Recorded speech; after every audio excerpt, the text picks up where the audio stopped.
প্রিয় দর্শক, আসসালামু আলাইকুম। অনেক জল্পনা কল্পনার অবসান ঘটিয়ে বাংলাদেশে আরেকটি নতুন রাজনৈতিক দল গঠন হতে যাচ্ছে। আপনারা ইতিমধ্যেই জানেন যে 5 আগস্টের শেখ হাসিনা পলায়নের পরে বাংলাদেশের যে নতুন চেতনার উন্মেষ ঘটেছিল, স্বৈরাচার বিরোধী আন্দোলন করতে করতে জীবন দিতে দিতে প্রায় 1,500 মানুষের তাজা প্রাণ এবং প্রায় 30 থেকে 35,000 মানুষের বিভিন্ন অঙ্গ হানি হওয়ার পরে যে চেতনা আগ্রহ হয়েছে, যে চেতনার জন্ম হয়েছে বাংলাদেশে একটি বৈষম্য বিরোধী আন্দোলনের প্রেক্ষাপটে একটি নতুন রাজনৈতিক দল গড়ে তোলার একটি তাগিদ অনুভব করেছিল ছাত্র জনতা। ফলে সেটা গড়ে তুলতে একটু বেগ পেতে হয়েছে। কীরকম তার ফর্ম হবে, উদ্দেশ্য আদর্শ বা নীতি নৈতিকতা কেমন হবে, এই সমস্ত বিষয় নিয়ে অনেক কথা হয়েছে। তো এই ফেব্রুয়ারি মাসের মধ্যেই বা 15 তারিখের মধ্যেই কিন্তু সেটা করা যায়নি এবং এর মধ্যেও অন্যান্য রাজনৈতিক দলও বিভিন্ন মন্তব্য করেছে। তবে নতুন রাজনৈতিক দলকে তারা স্বাগত জানিয়েছে। একটি নিউজ আজকে এসেছে, আমি আপনাদেরকে হুবহু পড়ে শোনাচ্ছি।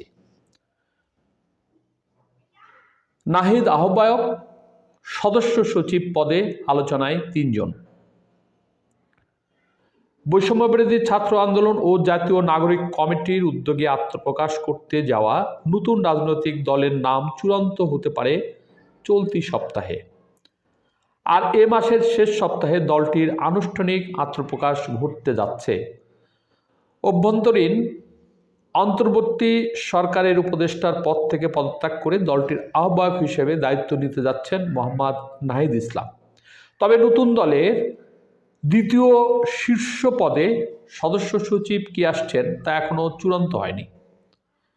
এই পদের জন্য আলোচনায় আছেন জাতীয় নাগরিক কমিটির আহ্বায়ক নাসির উদ্দিন পাটোয়ারি, সদস্য সচিব আক্তার হোসেন ও মুখ্য সংগঠক সার্জিস আলম।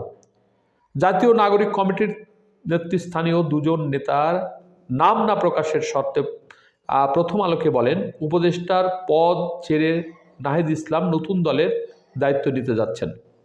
চলতি সপ্তাহে বা তার পরের সপ্তাহে সরকার থেকে তিনি পদত্যাগ করতে পারেন। এর আগে আপনারা জানেন যে বিএনপির মহাসচিব ফখরুল ইসলাম আলমগীর এ বিষয়ে কথা বলেছেন।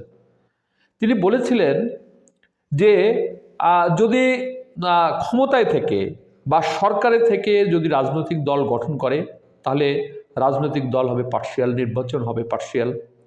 ফলে যদি কেউ নতুন রাজনৈতিক দল করতে চায় আমরা স্বাগত জানাই, তবে নিশ্চয়ই সেটা ক্ষমতায় থেকে করা যাবে না। ফলে এখানে নাহিদ ইসলাম নতুন দলের দায়িত্ব নিতে যাচ্ছেন, কিন্তু দল থেকে উনি অবশ্যই পদত্যাগ করবেন।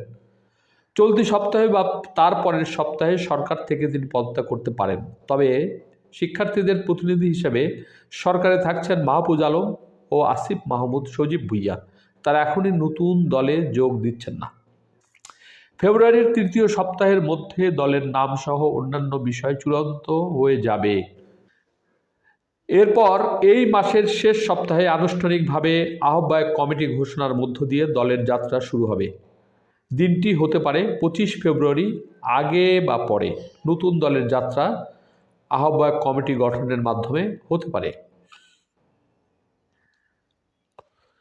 15 থেকে 28 ফেব্রুয়ারির মধ্যে যে কোনো দিন নতুন রাজনৈতিক দলের আনুষ্ঠানিক ঘোষণা আসতে পারে বলে গত শুক্রবার প্রথম আলোকে জানান জাতীয় নাগরিক কমিটির আহ্বায়ক নাসির উদ্দিন পাটোয়ারি।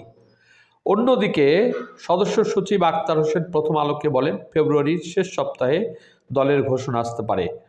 নাগরিক কমিটির দায়িত্বশীল একাধিক সূত্র জানায়, নতুন দলের দ্বিতীয় সর্বোচ্চ পদে কে আসছেন তা নিয়ে এক ধরনের প্রতিযোগিতা রয়েছে। প্রধান 2টি পদের বাইরে অন্য শীর্ষ পদগুলো পছন্দের নেতাদের বসাতে তৎপর নাগরিক কমিটির বিভিন্ন অংশ।